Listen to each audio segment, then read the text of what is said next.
Olá, hoje é segunda-feira, 24 de dezembro, véspera do Natal. 2018 está chegando ao fim e a gente vai relembrar os fatos mais importantes no Brasil e no mundo.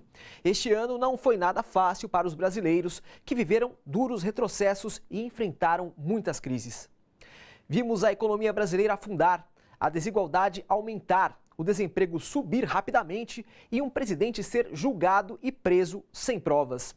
O Brasil atraiu os olhares do planeta pela política desastrosa e a ascensão do fascismo. O desmonte do programa Mais Médicos também virou manchete no mundo. Para o ano que vem, o novo governo já prometeu acabar com o Ministério do Trabalho. Durante as eleições, jornais internacionais, intelectuais e até religiosos foram enfáticos. O Brasil sofre graves riscos com um candidato de extrema-direita. Jair Bolsonaro foi eleito com 55% dos votos válidos, numa eleição contaminada por um esquema de disseminação de notícias falsas pelo WhatsApp, como mostramos aqui no seu jornal em outubro. A banca de jornal está bem ali ao lado, mas a notícia chega mais rápido na palma da mão. Uma mexidinha no celular e pronto. Texto, vídeo, foto. É tanta informação nas redes sociais que é comum a gente se perguntar: onde foi que eu li aquilo mesmo? O Facebook, por exemplo, tem cerca de 127 milhões de usuários ativos.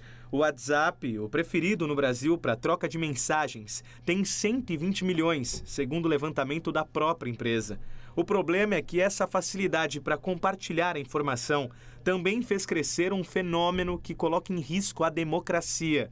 Segundo especialistas, o aplicativo é um dos canais mais potentes de difusão de notícias falsas. Nas eleições anteriores, 2014, o WhatsApp já foi decisivo no processo de disseminação de informação e de desinformação. E o que nós estamos verificando com muito temor no Brasil é que 90% do conteúdo que circula é conteúdo fruto de manipulação. A exemplo do que já havia ocorrido nas eleições de Donald Trump nos Estados Unidos, as fake news, as mentiras, também ganharam força na disputa presidencial brasileira deste ano. Eu diria que o debate político não está fazendo sentido, porque a candidatura majoritária nessa eleição, que teve mais apoio, ela utilizou a estratégia da direita norte-americana, alt-right, que é de destruir a possibilidade do debate racional. Quando você faz isso, o que você tem como resultado é uma disputa de quem consegue angariar mais ódio do outro. Considerando os 4 candidatos mais bem votados ainda no primeiro turno, os eleitores de Jair Bolsonaro do PSL são os que mais utilizam as redes sociais para se informar. É o que aponta um levantamento do Instituto Datafolha. Mais de 60% de seus eleitores afirmam que leem notícias no WhatsApp e outros 40% compartilham notícias de política no aplicativo. O concorrente ao segundo turno, Fernando Haddad, do PT, tem 40% dos eleitores que dizem se informar pelo WhatsApp e outros 21% que compartilham notícias sobre política. A estruturação da campanha do candidato de extrema-direita, ela foi feita com base no WhatsApp, porque eles perceberam que era o dispositivo mais comum entre os brasileiros, e eles estruturaram uma campanha que não teria tempo de televisão e que poderia utilizar as mesmas técnicas da eleição do Trump. A coordenadora do Fórum de Democratização da Comunicação acredita que a mudança de mentalidade na sociedade para identificar um conteúdo falso ainda vai levar tempo e cobra mais atuação do Poder Judiciário. Não é dentro do WhatsApp que você vai combater, é fora. É procurando a origem, é vendo quem está produzindo, quem é a inteligência que está por detrás da produção de mentiras para influenciar o resultado da eleição. Agora, a ação das forças públicas para combater quem produz, isso poderia ter sido feito e pode ainda ser feito para escancarar quem está querendo influenciar o resultado da eleição com mentira. Após a eleição, Fernando Haddad, que conquistou quase 45% dos votos válidos, afirmou aos brasileiros que a luta pela democracia e pela soberania nacional deve continuar. Durante toda a campanha, diversas frentes foram criadas para barrar retrocessos, autoritarismo e a perda de direitos. Acompanhe o anúncio de uma dessas frentes. Centrais sindicais decidiram se unir em torno da candidatura de Fernando Haddad e Manuela Dávila. Os trabalhadores acreditam que essa chapa representa a retomada do desenvolvimento do Brasil. Bolsonaro não se cansa de afirmar que quer acabar com os direitos sociais. Ele votou a favor da reforma trabalhista, o seu vice diz que quer acabar com o 13º e o seu ministro da Fazenda quer privatizar tudo e entregar as riquezas do nosso país. Aqui se trata do combate entre a democracia e a barbárie. O anúncio teve a presença de dirigentes de 7 centrais sindicais, além de sindicatos como metalúrgicos do ABC e bancários de São Paulo. Para a presidenta do Sindicato dos Professores do Ensino Oficial do Estado de São Paulo, os educadores brasileiros precisam lutar por dias melhores. No momento de retrocesso, e nesses 2 anos de governo Temer, nós tivemos, por exemplo, a aprovação da Emenda Constitucional 95. Essa Emenda Constitucional 95, ela congela todos os recursos públicos por 20 anos. Já sentimos impactos na saúde e na educação, né? Então, se isso perdurar, com certeza a tendência é a privatização da educação. Wagner Freitas, presidente da Central Única dos Trabalhadores, afirma que o adversário de Haddad representa os retrocessos do governo Temer. Bolsonaro é Temer. Ele apoiou a todas as propostas que o Temer fez.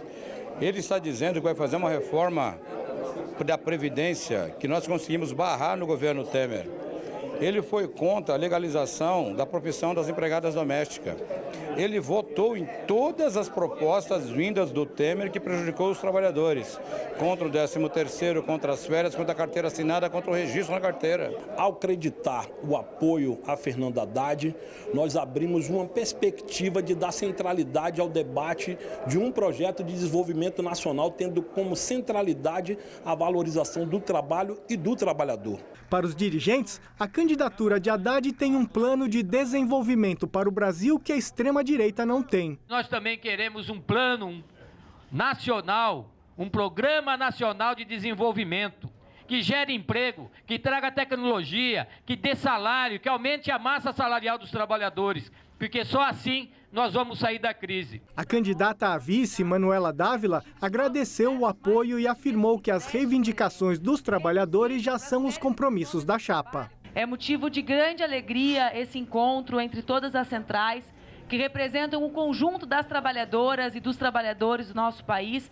Esse encontro em que vocês nos entregam uma carta com compromissos que já são os compromissos que nós defendemos durante a primeira etapa dessa eleição e que serão reafirmados nessa segunda etapa. Para Fernando Haddad, o discurso de ódio da extrema-direita ameaça direitos civis, com violência expressa nas ruas. Penso que essa escalada tem que ser posto um fim nisso, porque já houve uma morte com 12 facadas de uma pessoa queridíssima, conhecidíssima em Salvador. Haddad afirmou que a sua candidatura representa a luta contra os retrocessos do atual governo e as propostas atrasadas do adversário. O problema do nosso adversário é que ele já nomeou um banqueiro para ministro da Fazenda. E o banqueiro tem a sua visão de mundo, que é completamente diferente dos trabalhadores aqui representados. A nossa visão de mundo é tornar o povo parte da solução e não parte do problema. O movimento feminino entrou para a história do país. Assim foi a campanha Ele Não, realizada no Brasil e no mundo contra o fascismo. Um desses atos lotou as ruas do Rio de Janeiro pouco antes do segundo turno das eleições. Cinelândia lotada. Vozes femininas unidas contra um candidato que não as representa. Eu, sendo uma mulher preta, periférica, diz muito sobre isso, diz muito sobre a minha vivência. Por isso, Ele Não. O Ele Não está nas camisetas, nos cartazes e no discurso. Eu sou do movimento Ele Não porque ele é machista, ele é terrorista, ele é fascista, ele é contra a mulher, ele é contra o negro, ele é contra o pobre, ele é contra o homossexual. e ele não tem condição nenhuma de assumir a presidência da República. Um ato com a força feminina e que contou também com a presença de homens que se uniram no Ele Não. No mais tradicional palco de manifestações democráticas do Rio, a certeza de que a luta é essencial para derrotar o fascismo. Eu acho que a gente está no caminho certo, porque ele não nos representa, ele não representa o povo brasileiro, ele não nos representa a nossa cor, ele não representa os gays, ele não representa os pobres, ele não me representa. Entendeu? Então ele não é escolhido para governar o meu Brasil, ele não é escolhido para governar, para ser presidente do meu povo, por isso ele não. Do alto a imagem impressiona, um mar de gente. E na voz de quem luta, há também esperança. A minha esperança é que a gente dê o troco, que a gente consiga dar uma resposta para superar ou pelo menos diminuir essa onda de fascismo que a gente tá vendo. Com certeza está perdendo eleitores, até porque tem dado declarações cada vez mais infelizes, então acho que sim, vai surtir algum efeito. O movimento Ele Não contra o candidato Jair Bolsonaro começou com a mobilização feminina através das redes sociais. Essa mobilização ganhou o Brasil e o mundo. No Rio de Janeiro, o ato começou no início da tarde na Cinelândia. Já à noite, milhares de pessoas se reuniram na Praça 15, no centro do Rio, onde o ato terminou. No palco, poesia, música e a certeza de que a luta vale a pena. Nossa luta é todo dia contra o racismo, machismo e homofobia. Nossa luta é todo dia contra o racismo. Perseguição política. Foi assim que intelectuais, juristas, organizações nacionais e internacionais classificaram a decisão do Tribunal Superior Eleitoral de negar o registro do ex-presidente Lula, líder em todas as pesquisas para presidente. O TSE contrariou até mesmo uma determinação da ONU, a Organização das Nações Unidas.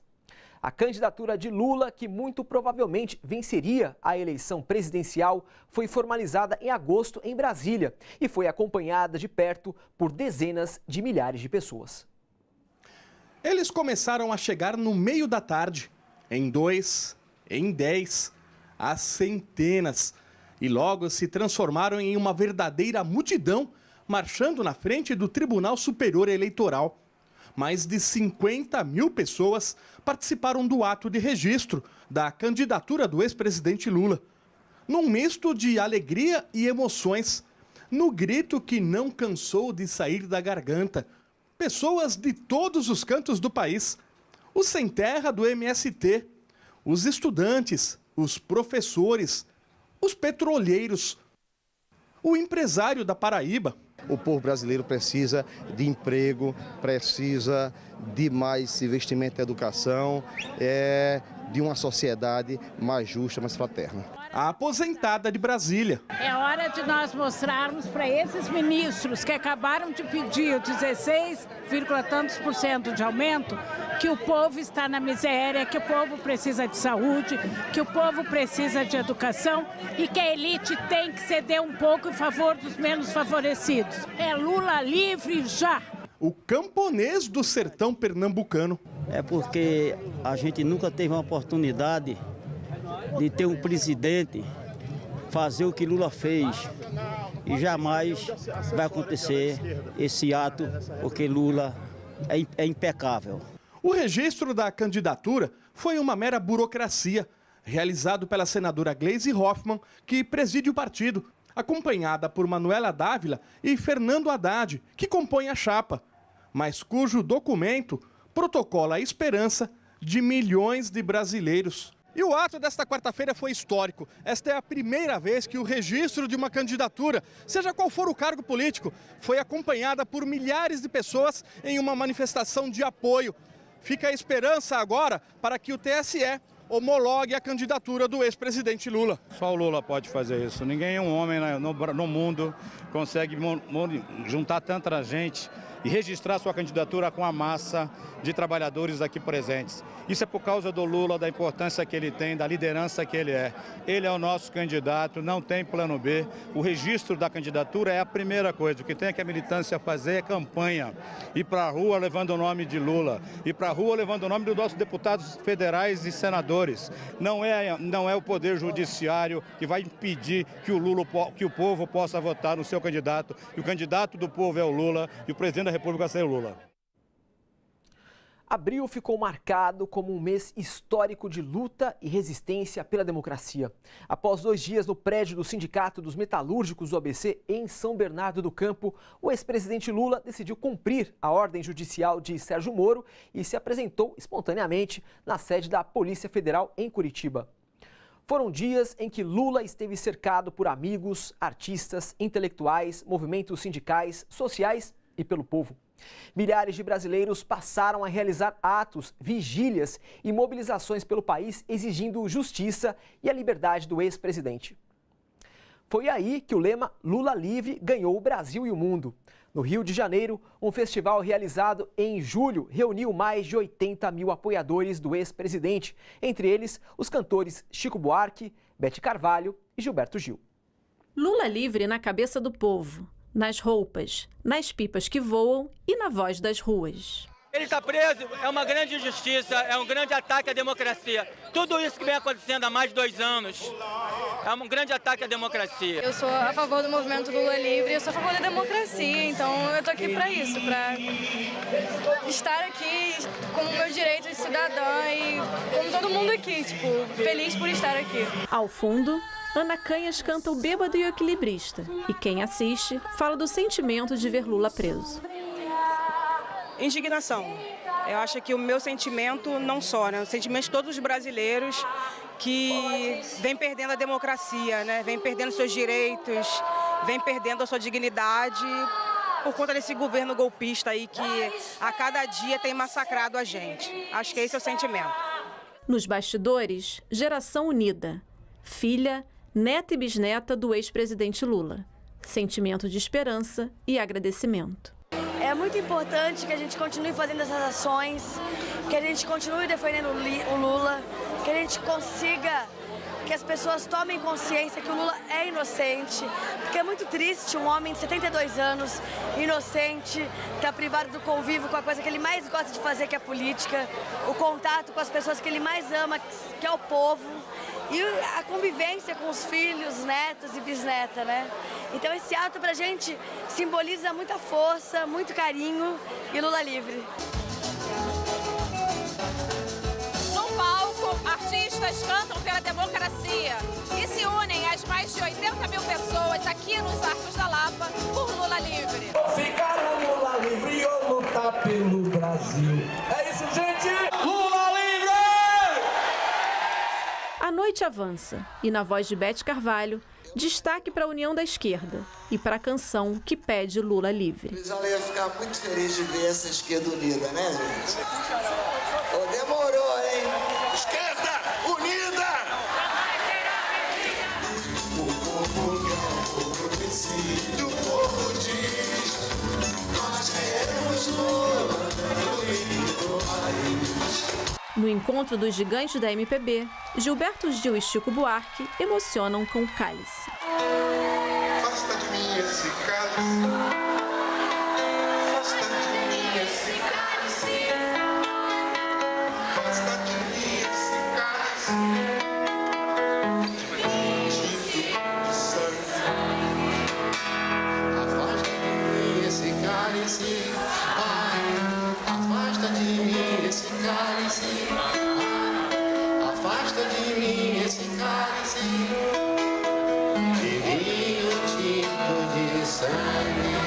A mensagem de Gil reforça o sentimento de união e de luta. Nós todos aqui que representamos hoje o desejo nacional de libertação do nosso líder, todos se juntam aqui para manifestar o processo de luta democrática permanente que nós temos que ter nesse país, e não só nesse país, mas no mundo inteiro, porque as As grandes conquistas do mundo moderno exigem que a vida democrática prevaleça em todos os cantos desse planeta, na nossa terra ainda muito mais.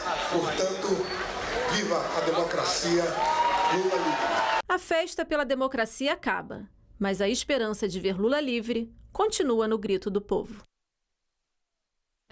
No cenário internacional, o presidente dos Estados Unidos, Donald Trump, mostrou ao mundo que governa na base de polêmicas e conflitos. O norte-coreano Kim Jong-un segue na mesma linha. Já as mulheres deram um show. Atos durante o ano mostraram o poder feminino. O ano começou assim. Milhares de mulheres nas ruas de diversas cidades dos Estados Unidos contra o presidente Donald Trump por igualdade e pelo fim da intolerância e da discriminação. Os americanos também foram às ruas para exigir maior controle no porte de armas no país e o fim da política migratória de Trump.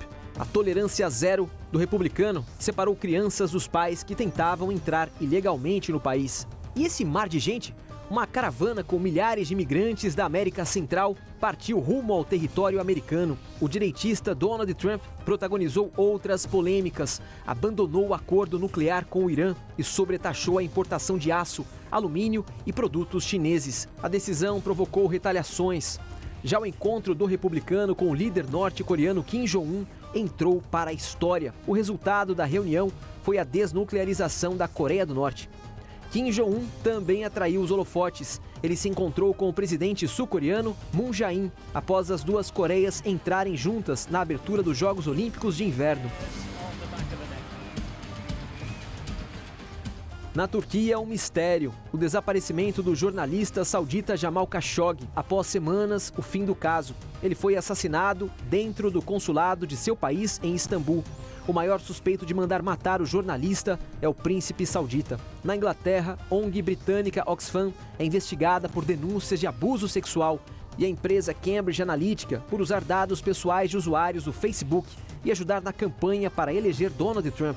Na França, trabalhadores cruzam os braços contra a polêmica reforma trabalhista do presidente Emmanuel Macron, que flexibiliza as leis trabalhistas, e os coletes amarelos vão às ruas contra o aumento do imposto sobre o combustível e o governo do presidente. Na Espanha, milhares de aposentados nas ruas contra uma possível privatização da Previdência.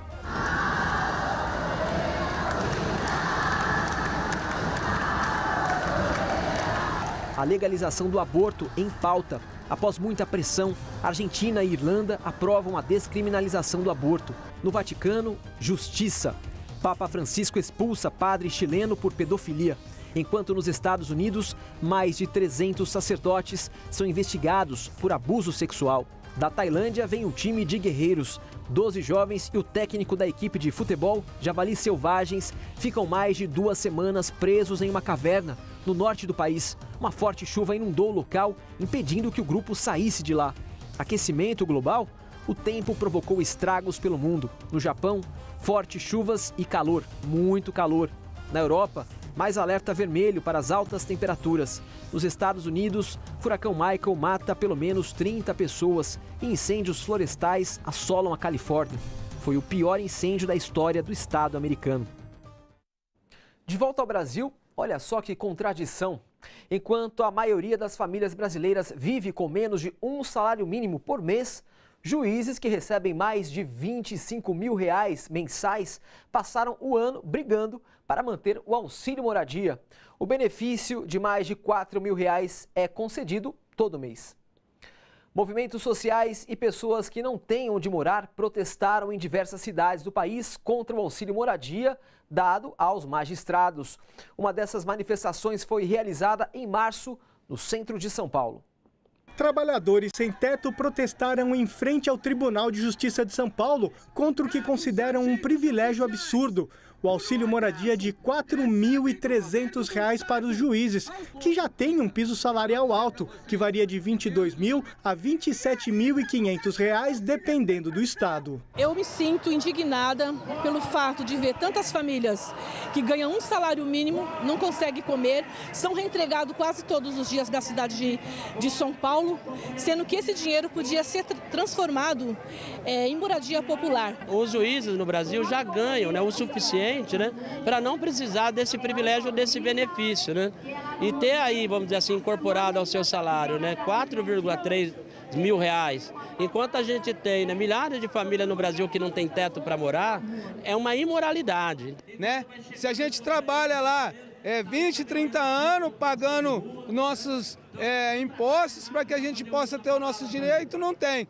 Aí o juiz que tem um bom salário, né, que tem uma estabilidade, tem uma garantia, né, aí ele tem auxílio paletó, auxílio moradia, auxílio alimentação. Me sinto lesada, me sinto ignorada e subestimada, porque na realidade eles acham, porque nós somos um povo de baixa renda, nós somos um povo onde nós não temos acesso à universidade, às melhores universidades, eles acabam nos subestimando.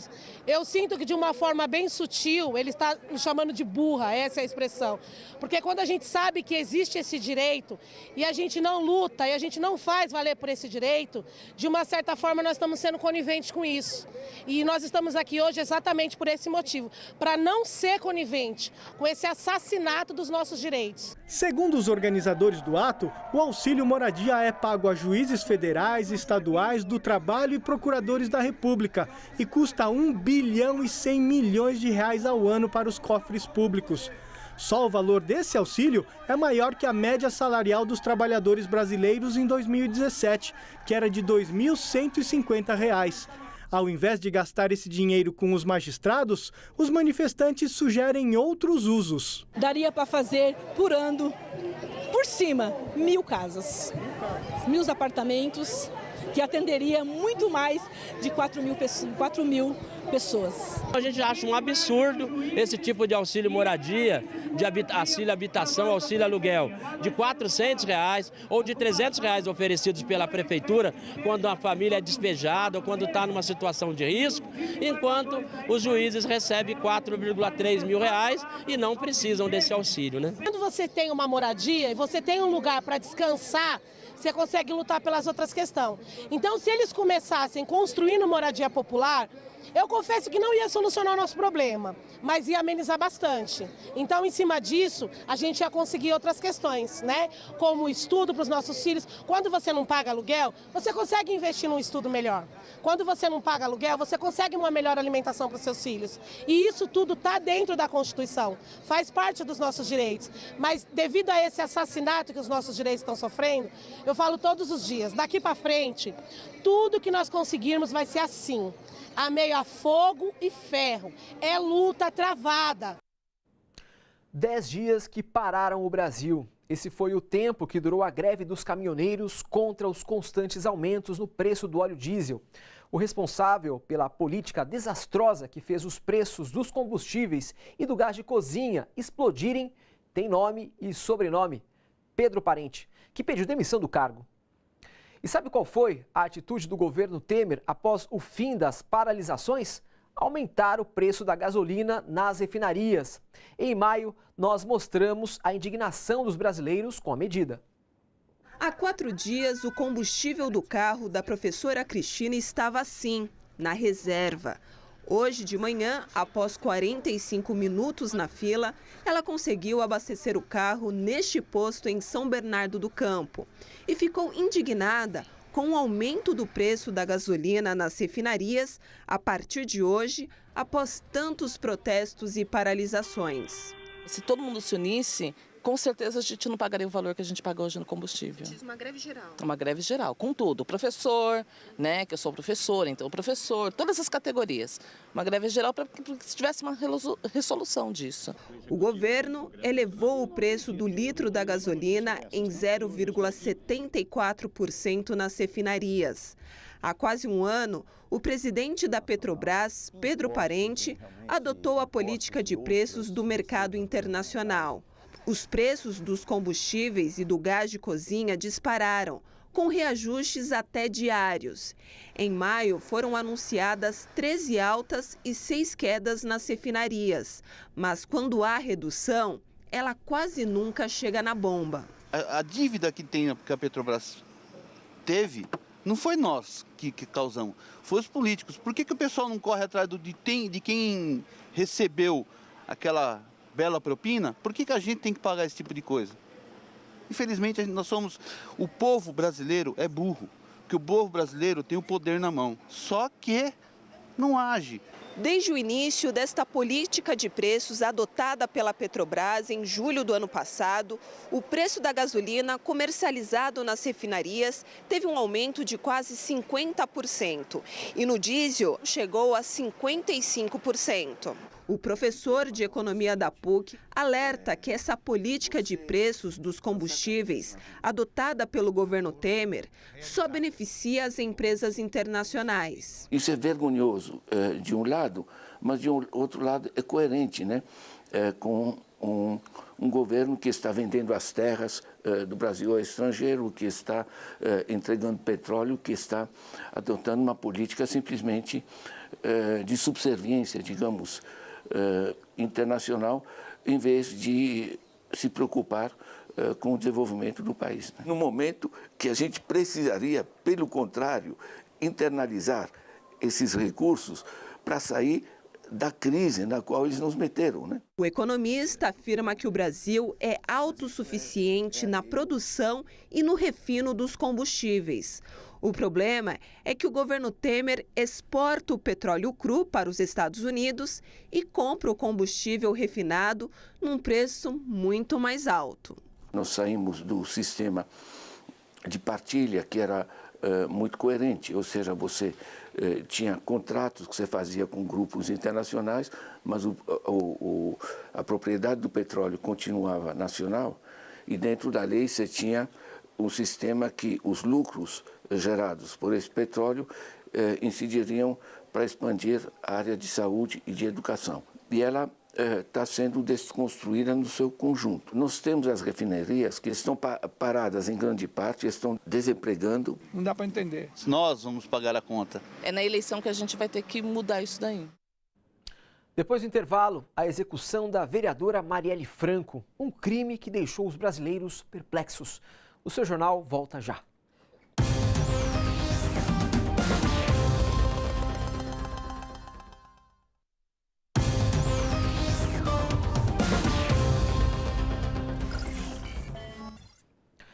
Logo após ser eleito, Jair Bolsonaro defendeu retrocessos em vários setores, entre eles a chamada reforma da Previdência. O governo dele quer levar a reforma fatiada ao Congresso Nacional já no primeiro semestre de 2019. Não é de hoje que os trabalhadores tentam barrar o desmonte da Previdência Social que ressurgiu do governo Temer. Uma dessas manifestações ganhou destaque durante o Carnaval. Aposentados, pensionistas e idosos caíram no samba no centro de São Paulo para lutar em defesa de quem também quer se aposentar. Não é terça-feira de Carnaval ainda, só que parece, né? A avenida é paulista, mas ficou com uma cara de sambódromo do AMB. Pela manhã, a bateria ditava o ritmo. A passista mostrava o samba no pé. Tinha até carro alegórico pronto para desfilar. Aí fica difícil não entrar no clima de folia com a Unidos dos Aposentados. O Carnaval começa bem antes do que as pessoas imaginam, ainda mais por essa causa, né? Vamos lutar pelos nossos aposentados. Até porque um dia eu estarei na posição deles, então a gente tem que lutar pelo nosso futuro também. Essa foi a maneira bem humorada que o Sindicato Nacional dos Aposentados encontrou para chamar a atenção do poder público. A Unidos dos Aposentados pisou forte na Avenida Paulista e trouxe um samba enredo contra a reforma da Previdência. Afinal, como diz a letra do próprio samba cantado aqui pelos passistas, quem lutou a vida inteira exige mais respeito. Vem pra rua, que essa luta é social. Vem pra rua, vem pra rua. Carnaval. Quem lutou a vida inteira exige mais respeito. Aposentado tem os seus direitos. O que você tá achando do desfile até agora? Eu tô achando fantástico, eu tô achando animado. O povo tá curtindo, tá se interessando, tá percebendo a denúncia que a gente está fazendo contra a reforma da Previdência, contra todas as reformas e por justiça social. Vem pra rua, essa luta é social, é carnaval. Nem mesmo a fina garoa que caía na cidade fez a Unidos dos Aposentados perder a harmonia. O bloco foi dividido em 6 alas. A fantasia de acidentados e as macas no meio da rua cobravam por mais qualidade no atendimento da saúde pública. Até a morte caiu no samba. Nesta ala, 10 caixões foram carregados por políticos para enterrar a Previdência Social no Brasil e o direito de se aposentar com a reforma. Nós cansamos de fazer aquele longo discurso, aqueles protestos com longos discursos, nosso para nós mesmos. Então inovamos, né? Resolvemos inovar e montar essa verdadeira escola de samba com bateria e dividido em alas, cada alas com 250 a 300 componentes, cada uma representando uma necessidade, um problema do aposentado, né? Centenas de foliões aposentados desfilaram por quase 2 horas num trecho da Praça Oswaldo Cruz até o Vão Livre do MASP, embalados por essa turma aí. Nota 10! Nota 10! Já na dispersão, aquele tradicional grito de "é campeã" foi substituído por um só pedido. É o não ao protesto, à reforma da Previdência. Esse é o troféu nosso que nós vamos erguer com muito orgulho.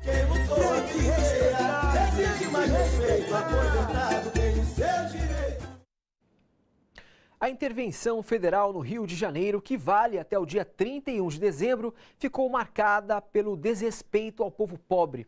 O governo prometeu que a medida diminuiria a criminalidade, mas o resultado foi bem diferente. Aumentaram os tiroteios e mortes em operações policiais. Entre as vítimas, pessoas negras, de baixa renda, moradoras de favelas. Em fevereiro, após a intervenção federal ser decretada, a medida já dividia opiniões entre cariocas que moram em comunidades e em bairros nobres da cidade. Rio de Janeiro. Mais de 43 milhões de quilômetros de extensão e de 16 milhões de habitantes. Um estado sob intervenção. Enquanto em locais como a zona oeste da cidade e a Baixada Fluminense, a demonstração de armas e força oprime e estigmatiza moradores, nos bairros nobres o tratamento é outro. Você ouviu a atuação de tropa, de exército aqui pelas ruas? Não. Eles te abordaram de alguma maneira, te fotografaram, enfim? Também não. Acho que a intervenção mesmo está acontecendo mais nas comunidades, não é uma parada mais direta com a sociedade, assim, tipo, do dia a dia, na rua mesmo. Aqui não aconteceria não, de forma alguma. Tem o Rio de Janeiro das comunidades e o Rio de Janeiro aqui da Zona Sul, né? Sem policiamento ostensivo ou fichamentos, a sensação é de que a intervenção é benéfica para uma parcela da sociedade. Eu estou gostando muito. Eu estou sentindo mais segurança. Tenho visto tropas na rua e estou sentindo realmente que o povo está mais tranquilo. Porque o carioca já não estava mais saindo de casa, principalmente à noite. Minha segurança é fundamental, né? Então, uma intervenção, ou o que for, é importantíssimo aqui, né? A gente está com medo de tudo. Acho excelente. Embora a sensação de cidade partida esteja muito forte, esse é um momento de mobilização.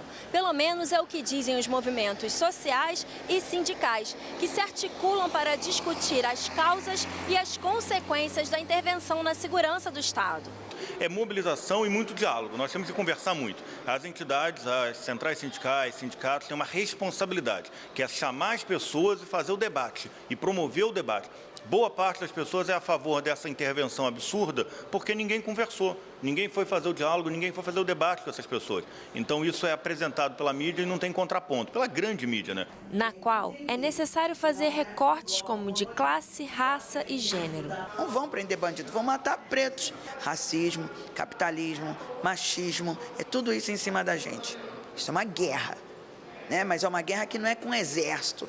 É uma guerra de concepções, de ideias. União para evitar a criminalização das lutas populares, como aconteceu nos longos anos de ditadura militar no Brasil. Nós temos que manter a resistência e a luta pelos nossos direitos, a luta pelo nosso patrimônio, a luta pela nossa soberania, na construção de uma sociedade mais inclusiva. Eu não quero acreditar que nossos sindicatos serão invadidos, fechados, que nós seremos açoitados, afrontados novamente. E levar para as ruas essa indignação. Nós só temos um espaço, é a rua. Não tem outro espaço. Qualquer outro discurso sem ser a rua não existe. Ou nós vamos para o enfrentamento na rua, de fato na rua, ou vamos ficar refém. Vão invadir nossas casas, que não precisa mais de mandato para entrar na tua casa, e nem para entrar ali nas entidades. Vão ser invadidas. Já março, mês da mulher, ficou marcado pelo assassinato covarde da vereadora Marielle Franco, do PSOL, e do seu motorista Anderson Gomes. Um crime que a polícia ainda não esclareceu. Marielle, mulher negra, militante que sempre lutou contra a intervenção federal no Rio de Janeiro e a violência policial, foi executada a tiros. Morte cruel que levou milhares de pessoas às ruas para protestar por justiça e para denunciar o extermínio da população negra. Acompanhe uma dessas manifestações. Quantos mais tem que morrer para essa guerra acabar? A frase dita pela vereadora Marielle Franco durante um discurso foi repetida pelas centenas de pessoas que saíram às ruas para cobrar respostas para as mortes de Marielle e Anderson Gomes. É inadmissível, é inaceitável. 120 dias sem respostas, sem saber quem matou, né? Quem matou Marielle, quem matou Anderson, não só por eles dois, mas por que matou Jeremias, por que matou Marcos Vinícius e por que está matando toda a população negra e de favela. O ato marcou os 120 dias dos assassinatos, que seguem sem esclarecimento. Durante a caminhada pelo centro do Rio, dor, revolta e indignação pela demora na solução do caso. Marielle Franco representava uma esperança de luta para nós, sobretudo nós mulheres negras. Assim. A gente tinha um horizonte que era uma luta antirracista, anticapitalista, mas sobretudo antigenocida contra os nossos jovens. E uma mulher que nem ela, ter acontecido um assassinato que nem ela, representa para nós uma desesperança muito grande e um sentimento de insatisfação, mas também de dessossego, assim, de não vamos nos calar e vamos fazer justiça. A morte da Marielle representa para a sociedade que ninguém está seguro. Porque se a Marielle, que era o agente do Estado, era uma vereadora com mandato, foi assassinada, isso quer dizer que ninguém está seguro. O protesto lembrou também os jovens negros constantemente assassinados no estado do Rio. Por isso, as protagonistas do ato foram mães que perderam seus filhos, principalmente em operações nas favelas cariocas. O Estado não tinha se pronunciado. Quando ele veio se pronunciar, ele veio dando uma nota na imprensa, dizendo que a operação no Complexo da Maré tinha sido um sucesso. Que esse aqui é o sucesso da operação no Complexo da Maré. Esse é o sucesso do Estado, né? Esse Estado que só mata, que só oprime a gente com essa intervenção nas nossas comunidades. Essa intervenção ela veio para nos oprimir. Naquele dia, o meu filho teve a vida arrancada por essa intervenção. A gente tem que entender que existe uma política de extermínio da juventude negra. Estão praticando o extermínio dos nossos filhos. E isto não é acaso. E isto não tem bala perdida. Para os participantes, Marielle se tornou símbolo e motivação para uma mudança estrutural na política brasileira. Estar aqui hoje é falar sobre representatividade, é lembrar que uma mulher negra sofreu uma violência incrível, imperdoável, e a gente precisa falar sobre isso. Eu acho que todos os dias isso é uma lembrança viva. Então, que façam realmente justiça, que realmente aconteça, que outras vozes cheguem, que outras Marielles também frutifiquem na política.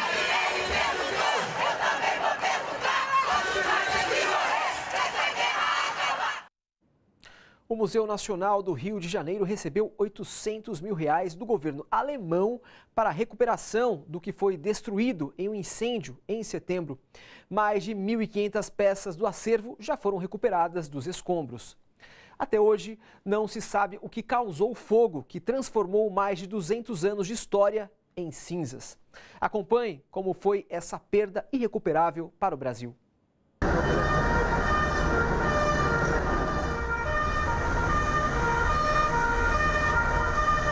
Chamas do descaso, do corte de verbas e do desmonte das universidades públicas.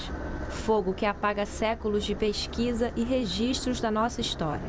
O Museu Nacional é o mais antigo do Brasil e um dos mais importantes do mundo.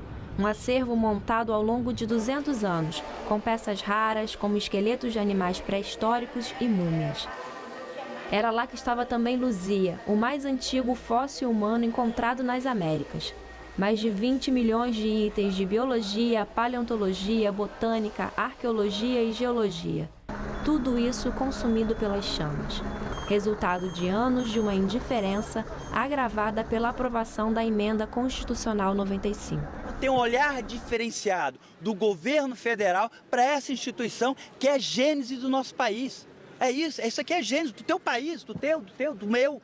Tá entendendo? Por aqui passaram Dom João VI, Dom Pedro I, Dom Pedro II, a princesa Isabel nasceu aqui, a Lei Áurea, foi tudo por aqui. Uma modernização do combate a incêndio seria feita com recurso do BNDES. O projeto foi aprovado e, infelizmente, não foi possível fazer a liberação dos recursos para impedir esse momento trágico, brutal. O incêndio começou por volta das 7 da noite de domingo e após o fechamento do museu. As altas labaredas levaram ao desespero pesquisadores e trabalhadores da instituição, que se dirigiram ao local e passaram a noite tentando salvar alguns artefatos. De acordo com os relatos, os bombeiros chegaram com 1 hora de atraso e não iniciaram o combate às chamas imediatamente por falta de água. Quando eu cheguei aqui, eu acho que 2 dos prédios principais poderiam ser salvos, porque são 7 prédios separados por vãos livres. E, infelizmente, eu acho que a Corporação de Combate ao Incêndio sofre na mesma calamidade que nós, pesquisadores, sofremos. Os bombeiros não tinham o que fazer, não tinham água, não tinham equipamento, e eu acho até que não tinha bombeiro suficiente. Descaso que passa por todas as esferas da administração pública, do governo federal, que cortou verbas das universidades públicas, do estadual, pela falta de estrutura do corpo de bombeiros, e da prefeitura, que não garantiu o fornecimento de água no local. Precisamos conversar com o prefeito, cadê? Estamos tentando lá, já procuramos desde o início do meu mandato, onde está o prefeito? Olha só, cadê o prefeito? Eu preciso conversar com ele. Quem acompanha o estado dos museus do Rio de Janeiro denuncia que outros prédios históricos estão ameaçados. O SOS Patrimônio, o ano passado, fez uma listagem de 240 monumentos e prédios tombados no estado do Rio de Janeiro, que pode passar por qualquer hora um problema como esse. Aqueles que viviam a rotina do museu e conheciam a importância do acervo não conseguem conter as lágrimas diante da tragédia. O povo entende a importância da cultura e da arte para a sua própria vida, para o seu próprio cotidiano. E a perda que a gente está tendo hoje é lamentável, é muito triste, porque é perder a identidade do povo brasileiro. No início da tarde dessa segunda-feira ainda é possível ver bastante fumaça saindo do interior do prédio, o que indica que o fogo ainda não foi totalmente controlado. Os bombeiros trabalham nessa contenção e equipes formadas por pesquisadores, arqueólogos, museólogos e outros profissionais que trabalham no museu começam a entrar nas áreas onde esse fogo está controlado para tentar avaliar a situação e resgatar algumas peças. O clima aqui fora é de muita comoção, revolta e indignação pela falta de recursos. Ainda é cedo para sabermos o que pode ser recuperado. O estrago, no entanto, é notório. Tanto que motivou um ato em solidariedade ao museu e contra o desmonte das universidades públicas. Manifestação que chegou a ser reprimida pela Guarda Municipal. Eles não estão respeitando a gente, eles xingam a gente, eles batem na gente, eles não querem deixar a gente entrar no que é nosso de direito. Não é deles, é nosso, é de todo mundo, é de cada um aqui, porque a gente construiu isso junto. Então a gente tem direito de sentir o nosso luto, porque não é luto de um, não é luto de dois, é luto de uma nação inteira. Ao se aproximarem da área de incêndio, os manifestantes deram um abraço simbólico ao prédio e pediram por mais atenção para a educação, a ciência e a cultura no país. Enquanto do alto, a imagem revela a destruição de um patrimônio inestimável. Tinham coisas ali sobre o Egito Antigo, sobre a Grécia Antiga, sobre os índios americanos, né? Então é muito triste a gente perder todo esse material, que a gente nem sabe se foram feitas pesquisas o suficiente sobre esses materiais e não ter mais a possibilidade de estudar, de vir aqui trazer as crianças para conhecer a história delas, formar a identidade delas e não tem mais nada disso. Cadê toda a estrutura que tinha aí dentro, que mesmo sendo sucateada, o FRJ trabalhou tanto para manter e agora o fogo lambeu tudo.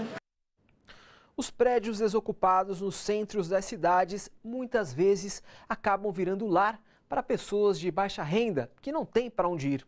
Um desses imóveis foi cenário de um incêndio que chocou o Brasil e o mundo. Trata-se do edifício Wilton Paes de Almeida, no centro de São Paulo, que desabou durante um incêndio em maio. 7 pessoas morreram e dezenas ficaram desabrigadas. O fogo começou por volta da 1h30 da madrugada no 5º andar e logo se alastrou por todo o edifício. Esta moradora dormia com o marido e o filho e, por sorte, conseguiu sair rapidamente. Eu acordei com meu marido gritando, levanta, levanta, fogo, fogo, e eu fiquei meio, sabe? Aí ele puxou eu da cama, eu levantei, peguei o neném e desci correndo. Desci correndo, cheguei aqui embaixo já. O trabalho de resgate das vítimas foi rápido. A estimativa é de que 248 pessoas ocupavam o local na luta por moradia. A maioria delas conseguiu deixar o edifício. O cenário se tornou ainda mais dramático quando um dos moradores pedia socorro no alto do prédio. Os bombeiros tentavam resgatá-lo com uma corda, justamente no momento em que os 24 andares vieram abaixo.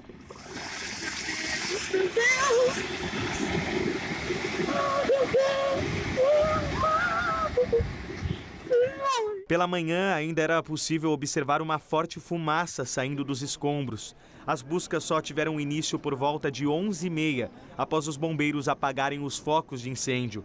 Mais de 150 homens trabalhavam na área. O Corpo de Bombeiros já fez uma vistoria nesse prédio, mas não era uma vistoria de cunho contra incêndio, mesmo porque a gente não tem o poder de entrar numa edificação e fazer esse tipo de vistoria. Nós localizamos os responsáveis, entramos, tivemos um acervo fotográfico que nós mandamos através de um documento para as autoridades competentes, exatamente para que pudessem fazer alguma coisa. Uma equipe da assistência social ajuda os moradores desabrigados. Aqui eles puderam retirar alimentos doados pelos próprios munícipes de São Paulo, como água, sucos, alguns pacotes de bolacha. E a estimativa é de que 248 pessoas de 92 famílias foram cadastradas por essa equipe e serão encaminhadas para abrigos municipais aqui da região. O atual prefeito de São Paulo, Bruno Covas, do PSDB, também esteve no local da tragédia.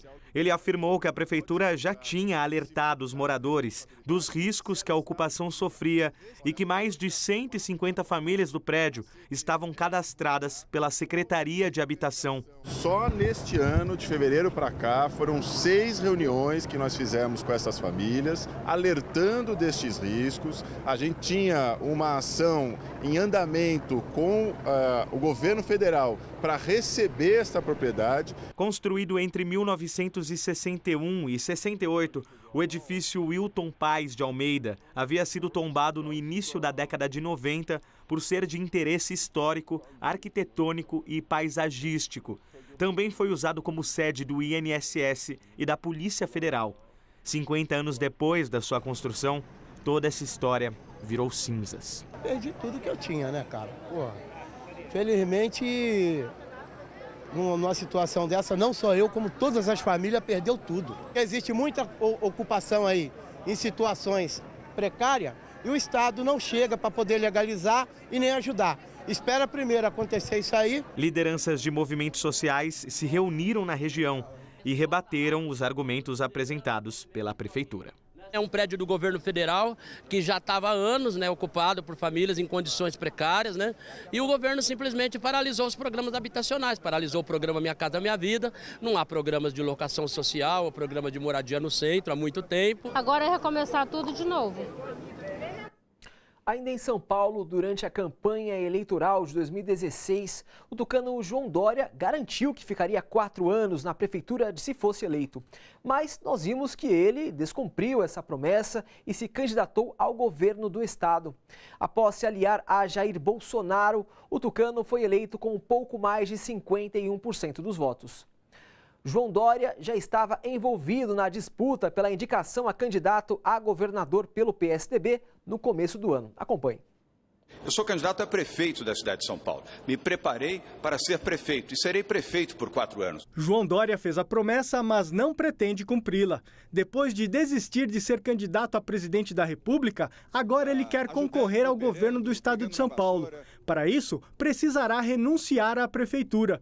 Nas ruas, a população desaprova a falta de palavra do prefeito. Cara, sinceramente, quando você se compromete a fazer tal coisa, você tem que ir até o fim, né? Tem que ter um compromisso que ele começou, se ele começar algo, ele tem que terminar. Para mim, Dória é só marketing, ele só fica uns minutinhos mostrando que está fazendo isso e aquilo, mas para mim ele não serve não. Caso o prefeito Dória realmente abandone a administração da cidade de São Paulo, quem tomaria posse é o jovem Bruno Covas, de 37 anos, um desconhecido para a maioria dos paulistanos entrevistados pela reportagem. Não, ainda não sei não. Não. Também não? Não. Sei não. Não sei. Não. Também não. Bruno Covas, ele é um político que tem experiência em mandatos legislativos, ele também ocupou cargos executivos, tem alguma incidência dentro do partido, ele vem de uma família tradicional na política e tem, de fato, uma vasta experiência no campo público. Agora, o que nós precisamos ver é ele à frente de uma prefeitura como a da cidade de São Paulo, que é bastante complexa e desafiadora. Agora precisamos aguardar os próximos passos para ver como é que ele vai se sair. Essa não é a primeira vez que um tucano abandona a cidade para tentar voos mais altos. Em 2006, José Serra deixou a prefeitura nas mãos de Gilberto Kassab para se candidatar a governador. Serra também tinha assinado o compromisso de cumprir o mandato até o fim, mas não foi o que fez. Para a Rede Nossa São Paulo, a cidade não pode ser uma simples plataforma de lançamento de candidaturas. Essa decisão do João Dória de sair candidato a governador é uma decisão sem legitimidade. Ele foi eleito pelas urnas, ele tem legitimidade para governar a cidade, no entanto, ele não tem a legitimidade para abandonar o cargo para sair candidato. Isso mostra que ele submete a cidade de São Paulo à dinâmica eleitoral com claros objetivos de ampliação e busca de poder. Não tem nenhuma outra explicação democrática razoável que não seja a busca de poder individual. Para a maioria dos entrevistados, em pouco mais de um ano de mandato, o prefeito João Dória não conseguiu mostrar um bom trabalho. Ele deveria primeiro organizar tudo para depois, ele deixar a prefeitura. Eu acho que ele devia primeiro mostrar um pouquinho mais o que ele fez por São Paulo. Carnaval, talvez, na 23. Se é que a gente pode dizer que é bom, se é que a gente pode dizer que é funcional, Acho que as pessoas que estão lá nos hospitais lá perto não diriam tanto. Após a prisão política do ex-presidente Lula, a comunicação dele com o povo e a imprensa mundial está sendo realizada por meio de cartas. Nas mensagens, Lula defende o fim do ódio, a manutenção dos direitos dos trabalhadores, um país democrático e sua inocência. No mês passado, o ex-presidente prestou seu último depoimento em Curitiba sobre a reforma do sítio em Atibaia, no interior paulista. No fim do depoimento, que durou quase 3 horas, Lula foi enfático. Não tenho relação com a reforma desse sítio. Vamos rever. Eu peço a Deus, que em algum momento a história desse país possa colocar a verdade do que aconteceu, na Lava Jato, que poderia ser uma coisa feita corretamente para apurar corrupção, ladrão, prender. Ela teve um descaminho no meu caso, estou dizendo no meu caso, Então que eu espero que um dia a gente possa provar isso, Eu não tenho um processo que deveria estar aqui. Eu pensei que eu estava aqui por causa do sítio, já não estou mais. O sítio não é meu, eu estou aqui por causa de uma reforma do sítio que não é meu. Eu não podia estar aqui por causa do apartamento no Guarujá, mas eu inventaram um offshore no Panamá e me colocaram aqui, tiraram a Petrobras, eu fiquei. E aí por diante, ou seja, havia uma obsessão. Eu me considero, como procurador, um troféu. Eu era um troféu que a Lava Jato precisava entregar. Eu quero dizer que o meu esforço agora é tentar desmentir as mentiras contadas a meu respeito. O seu Jornal Especial termina aqui. Nós desejamos a todos e a todas um Feliz Natal com mais amor, paz e união. É o que os brasileiros e o mundo precisam. A gente volta na quarta-feira, dia 26. Boa noite e a luta continua.